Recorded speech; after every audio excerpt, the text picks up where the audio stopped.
ಶ್ವಾಸವೇ ಬರುವುದಿಲ್ಲ. ನಮ್ದೆಲ್ಲ ವಿಷಯ ಬೇಡ. ಇವತ್ತು ನೀನು ಎಲ್ಲ ವಿಷಯ ಹೇಳಿ ಮತ್ತೆ ಎಲ್ಲಿ ಹೇಳೋದು ನಾನು ಹಾಳು ಹಾಳು ಮಾಡಿದ್ದು ನಾವು ಅಷ್ಟೊತ್ತಿಗೆ ಬಂದು ಮುಗಿಸಿ ಅದು ನುಡಿತವನ್ನ ನಿಲ್ಲಿಸುವ ಕಾಲ ಬಂದರೆ ನಾನೇ ಒಂದೆರಡು ತಂತಿ ಕಟ್ತೇನೋ ಬೇರೆ. ಮೊದಲೇ ಒಂದು ಮಾತು ಹೇಳಿದೆ ನನಗೆ ಮತ್ತೆ ಬಿಟ್ಟಲ್ವ ಕೈಲೇ ಇಲ್ಲ. ಆ ಒಂದು ಬಿಡು, ಹೆಚ್ಚಾಗುವಾಗಲೂ ನನ್ನ ನೆನಪಾಗಲಿಲ್ಲ.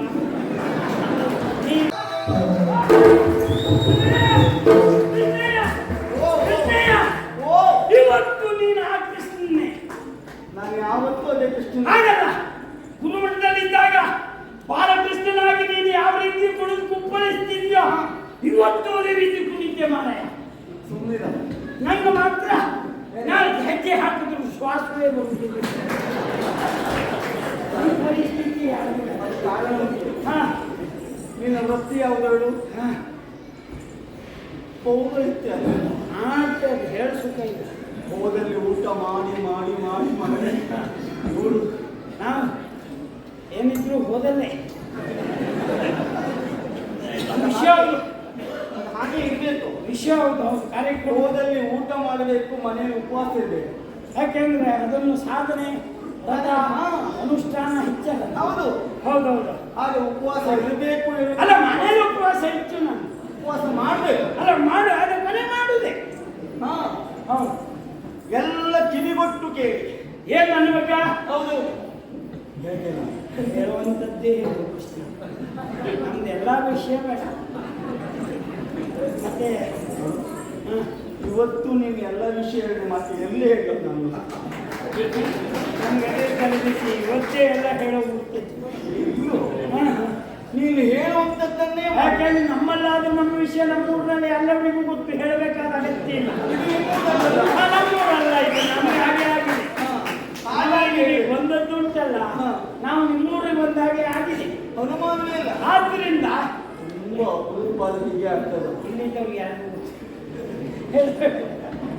ಇವ ಕೇವಲ ಸುಧಾಮನಲ್ಲ, ಅಲ್ಲ ನನ್ನ ಆತ್ಮೀಯ ಒಡನಾಡಿ, ಗೆಳೆಯ, ಬಾಲ್ಯದ ಸ್ನೇಹಿತ. ಗುರುಮಟ್ಟದಲ್ಲಿ ಒಟ್ಟಾಗಿ ವಿದ್ಯಾಭ್ಯಾಸ ಮಾಡಿದವರು. ಅಷ್ಟೇ ಸಾಲದು ಇವ್ರ ಬಗ್ಗೆ. ನಮ್ದು 12 ವರ್ಷ ಆಯ್ತು, ಇವ್ರದ್ದು 64 ದಿವಸದಲ್ಲೇ ಮುಗಿತು. ಅಂದ್ರೆ ಆಳವಾಗಿ ಅಭ್ಯಾಸ ಮಾಡಿದವ ಅವ, ಬೇಗ ಮುಗಿಸೋ ನಾನು. ಹಾಳು ಮಾಡಿದ್ದು ನಾವು ಅಷ್ಟೊತ್ತಿಗೆ ಬಂದು ಮುಗಿಸಿ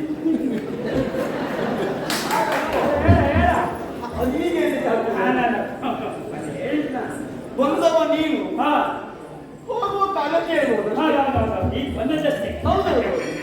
ಹಾಗಾದ್ರೆ ಶರಣ ಕುಮುದ ಕುಲಚಂದ್ರ. ಶರಣ ಅಂದ್ರೆ ಒಂದು ರೀತಿ ಕಮಲ ಇದ್ದಾಗೆ. ಹೌದು. ಕಮಲವು ನಾರಾಯಣನೇ ಪ್ರಿಯ. ಹೌದು ಹೌದು. ನಾರಾಯಣಿಗೆ ಸಖನು ಕಮಲವೇ. ನಾರಾಯಣನ ಸಖ ಅಂತ ಹೇಳಿದ್ರೆ ಅವನು ಕಮಲವೇ ಅಥವಾ ತಾವರೆ. ತಾವರೆ ತಾವರೆ. ತಾವರೆ ಸಖ ಯಾರು? ಯಾರು? ಚಂದ್ರ. ಕುಮುದಕ್ಕೆ ಸಖ ಸೂರ್ಯ. ಸೂರ್ಯ ಚಂದ್ರ. ಅದು ನೀನೇ ತಾವರೆಯ ಸಖ. ತಾವರೆ ಎಂಬಂತ ಕುಲಕ್ಕೆ ನೀನು ಚಂದ್ರ. ಶರಣರೆಂಬ ತಾವರೆಯ ಸಮುದಾಯಕ್ಕೆ ನೀನು ಚಂದ್ರ. ಇಂಥ ಏನಾದರೂ ಹೊಗಳಿಕೆ ನಮ್ಮ ಜೀವನದಲ್ಲಿ ಪ್ರಥಮ ಇವತ್ತೇ. ಇಲ್ಲೇ ಇವತ್ತಿನವರೆಗೆ ನನ್ನ ಬಗ್ಗೆ ಯಾರು ಹಾಗೆ ಹೇಳಿಸಿಲ್ಲ ಕೃಷ್ಣ. ನೋಡು, ಯಾರ್ಯಾರು ಹೇಳಿದ್ರೆ ಬೆಲೆ ಇಲ್ಲ. ನಿನ್ನ ಒಡನಾಡಿ ಹೇಳಿದೆ ಸರಿ ಮಾತಾಡಿದ ನೀನು. ಎಲ್ಲಿಂದೂ ಗೌರವ ಸಿಕ್ಕಿದ ಬೆಲೆ ಇಲ್ಲ. ಊರಲ್ಲಿ ಸನ್ಮಾನ ಆಗ್ಬೇಕು, ಅವಾಗ ಬೆಲೆ. ಹೊಗಳಿಕೆಯನ್ನ ಒಡನಾಡಿ ಹೊಗಳಿಕೆ ಹೋಗಬೇಕು. ಹುಡಿ ಮಾತಾಡ ಏನು ಹೇಳ? ನೀನು ಊರಲ್ಲ ಹೇಳ. ಊರಲ್ಲಿ ರಂಗ, ಪರ ಊರಲ್ಲಿ ಮಂಗ. ಅದಲ್ಲ ಇದು ನಾವು ಹಾಗಲ್ಲ. ಇಲ್ಲ ಊರಲ್ಲೇ ಸಿಗ್ಬೇಕು. ಊರಲ್ಲಿ ಅರ್ಥಲ್ಲ. ಉಳಿದವರು ಮಾನಿಸುವುದು ಬೇರೆ. ಹೌದು. ಊರಿನಲ್ಲಿ ಒಪ್ಪಿಕೊಳ್ಳುವುದೇ ದೊಡ್ಡದು. ಮಾನಿಸುವುದು ಬದಿಗಿಡು. ಹೌದು. ಆದ್ರೆ ಬೆಳಕಿನ ಸುಳ್ಳ. ಬೆಳಕುಂಟೆ. ಬೆಳಕಿದ್ರೆ ಮತ್ತೆ ಕತ್ತಲೆ ಗುಣ ಗೊತ್ತಾಗುದು. ಹೌದು. ಅಸ್ತಿತ್ವ ಗೊತ್ತಾಗುದಿಲ್ಲ. ಹಾಗಾದ್ರೆ ಇಲ್ಲಿ ನಾನು ನಿನ್ನ ಹೊಗಳಬೇಕು. ಆತ್ಮೀಯ ನಾನು. ಹೇಳು ಕೃಷ್ಣಯ್ಯ. ನಿನ್ನ ಗುಣಗಳನ್ನು ಚೆನ್ನಾಗಿ ನಾನು ಬಲ್ಲವ. ಏನು? ಉಳಿದವರಲ್ಲಿ ಹಾ. ಒಳಗೊಂದು ಹೊರಗೊಂದು ಇರ್ತದೆ. ಹಾ. ನಿನ್ನಲ್ಲಿ ಹಾಗಲ್ಲ. ಒಳಗೂ ಇವ ಹೀಗೆ, ಹೊರಗೂ ಇವ ಹೀಗೆ.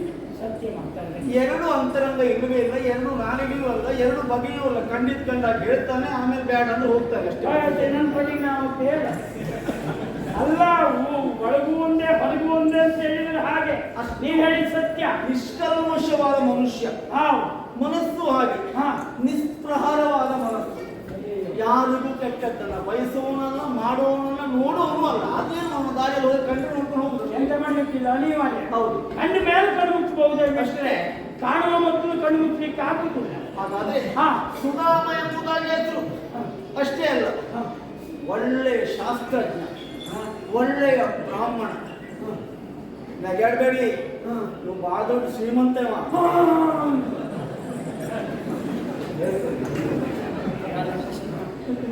ನೀನು ನನ್ನನ್ನು ಬಾಳ ಕೊಡೋದು ಶ್ರೀಮಂತ ಅಂತ ಹೇಳಬೇಡ. ಹಾಗೆ ಹೇಳಬೇಡ. ಮತ್ತೆ ನಾಳೆ ಯಾರು ಇಲ್ಲಿಗೆ ಬರ್ಲಿಕ್ಕಿಲ್ಲ, ಕೇಳಲಿಕ್ಕೆ ನಮ್ಮಲ್ಲಿಗೆ ಬಂದಾರ. ಸಮಸ್ಯೆ ಆಗುವುದು. ನನಗೆ ಸಂತೋಷ ಅದೇ. ಏನು ನಿಮ್ಮ ಮನೆ ಕೇಳಲಿಕ್ಕೆ ನನಗೆ ಸಂತೋಷ ಆಗಲ್ಲ. ಇಲ್ಲಿ ಬರುವವ್ರ ಸಂಖ್ಯೆ ಕಡಿಮೆ ಆಯ್ತಲ್ಲ ಅಂತ. ಆ ಲೆಕ್ಕದಲ್ಲಿ ನೀವು ದೊಡ್ಡ ಮಾತು ಮುಗಿಸ್ಬಿಡ್ತೀಯಾ? ಇಲ್ಲವೇ ಇಲ್ಲ. ಹಾ.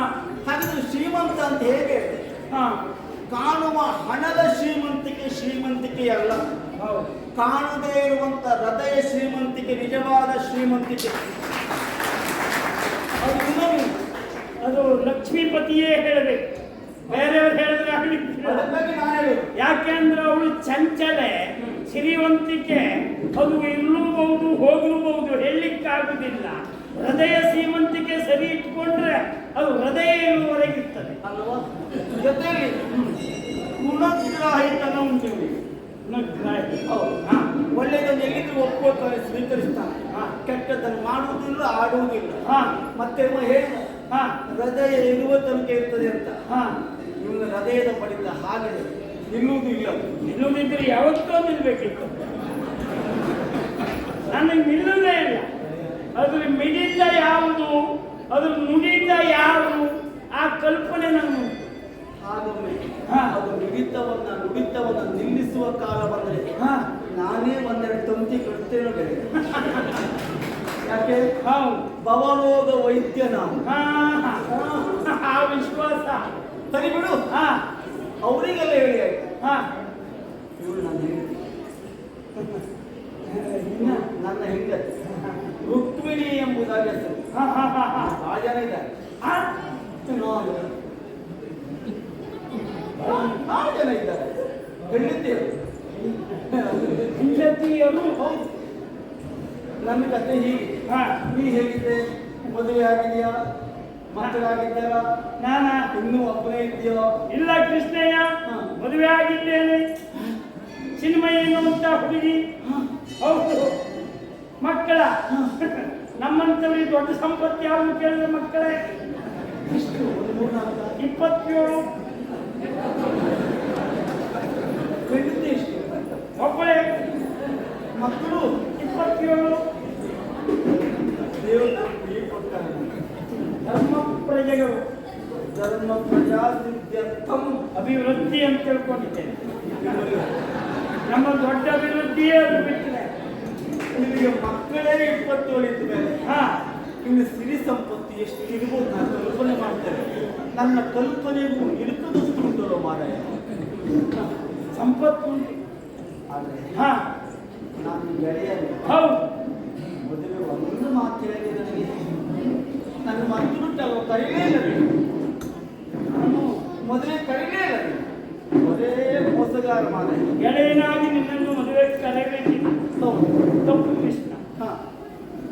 ನಮ್ಮ ಮದುವೆ ಆದದ್ದು ಹೇಗೆ, ಏನು, ಯಾವ ಸ್ಥಿತಿಯಲ್ಲಿ ಎನ್ನುವುದು ಬೇಡ. ನಿನ್ನನ್ನು ಕರೆಯಬೇಕಿತ್ತು. ಹೌದು. ಕರೆಯುವುದು ಯಾವಾಗ? ಮದುವೆಗೆ ಹೊರಗಿದ್ರೆ. ಒಳಗೆ ಇದ್ದವನು ಕರೆಯುವುದು ಎಂಥದ್ದು? ಇನ್ನು ಒಳಗಿದ್ರೆ ನನ್ನ ಹೃದಯದಲ್ಲಿ ಎಷ್ಟೊತ್ತಿಗೂ ಇದ್ದದ್ದು ನೀನೆ. ಮತ್ತೆ ನಿನ್ನ ಕರೆಯುವುದು ಯಾಕೆ? ನಾ ಮದುವೆ ಆದೆ, ನನ್ನ ಬಿಡು. ಶ್ರೀಯುತರು ತಾವು ಮದುವೆ ಆಗಿದ್ದರಲ್ಲ. ಎಷ್ಟು? 8 ಮದುವೆಯನ್ನು ಶಾಸ್ತ್ರೋಕ್ತವಾಗಿ ಆಗಿದೆ. ನನ್ನ ಬಿಡು. ಆ ಒಂದು ಬಿಡು. 8 ಆಗುವಾಗಲೂ ನನ್ನ ನೆನಪಾಗ್ತಿಲ್ವಾ? ನೀ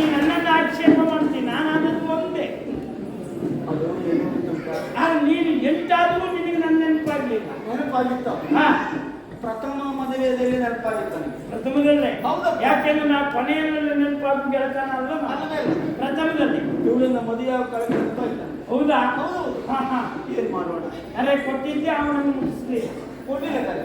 ಇಲ್ವಾ? ಇವಳು ಕೊಟ್ಟರು ಕರೆಯನ್ನ. ಯಾರಿಗೆ? ಪ್ರೇಮ ಪತ್ರ ಬರ್ತವಾ? ಹಾ ಆ ಪತ್ರ ನೋಡಿ ಓಡಿ ಹೋದೆ ನಾನು. ಆ ಮರದಲ್ಲಿ ನಿನ್ನನ್ನು ಕರೀಲಿಕ್ಕೆ ಆಗಿಲ್ಲ. ಓಹೋ ಸ್ವಲ್ಪ ಅವಸರದಲ್ಲಿ ಮದುವೆ ಆಗ್ತಾನೆ. ಹಾ ಪ್ರಕರಣದಲ್ಲಿ ಮದುವೆ ಪ್ರೇಮ ಪತ್ರ ಅವ್ರ ಅಣ್ಣ ಬಂದ ಇದ್ದಾಯ್ತು, ಹೀಗೆಲ್ಲ ಆಯ್ತಾ? ಗೊತ್ತಾಯ್ತಾ? ಹೌದು. ನೀ ಕರೆದೇ ಹೊತ್ತೆ ಒಳ್ಳೆಯದೇ. ಒಂದು ಮದುವೆ ಹೀಗಾಯ್ತು ನೆನಪಿತ್ತು ಅಲ್ಲ ನನಗೆ. ಈ ಯುದ್ಧ ಅಲ್ವಾ? ಹೌದು. ನಮ್ಮ ಬ್ರಾಹ್ಮಣರು ಹೇಳ್ತಿದ್ದಲ್ಲ ನೀ ಕರೆದೇ ಹೊತ್ತೆ ಒಳ್ಳೆಯದೇ.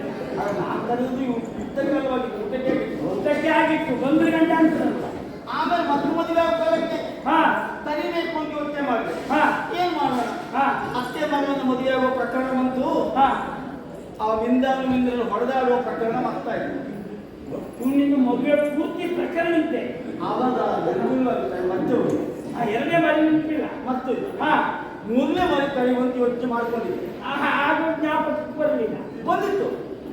ಅವ ಗೂಳಿ ಕಟ್ಟುವ ಪ್ರಕರಣ ಇತ್ತು. ಓ ಗುಳಿ. ಹೌದು. ಹಾ. ಒಂದೊಂದು ಮದುವೆ ಒಂದೊಂದು ಪ್ರಕರಣವಾದ ದೆಸೆಯಿಂದಾಗಿ ನೀನು ಕರೀಲಿಕ್ಕೆ ಆಗಿಲ್ಲ ಮಾರಾಯ. ನಿನಗೆ ಕರೆಯಲಿಕ್ಕೆ ಆಗಲಿಲ್ಲ ಅಲ್ಲ, ನನಗೆ ನೋಡು ಭಾಗ್ಯ ಇಲ್ಲ. ಯಾವುದನ್ನು? ಆ ಮದುವೆಯನ್ನು. ಆಮೇಲೆ ಹಾ ನರಕಾಸುರನ ವಧೆಯ ಮೂಲಕವಾಗಿ 16,000 ಹೆಣ್ಮಕ್ಕಳನ್ನು ತಂದೆ. ಹಾ 16,000 ಕಲೆ ಅಂತ ಕರೆಯುವುದ? ನೋಡೋನಿಗೂ ಗೊತ್ತಾಗುತ್ತೆ. ಸರಿ ಕರೀ ಒಟ್ಟು ಯಾವುದಕ್ಕೂ ಕರೆಯಲಿಲ್ಲ. ಬಿಡು. ಹಾ ತೊಂದರೆ ಇಲ್ಲ. ಹಾ ನನಗೆ ಒಳಗೆ ಬರ್ಬೇಕು.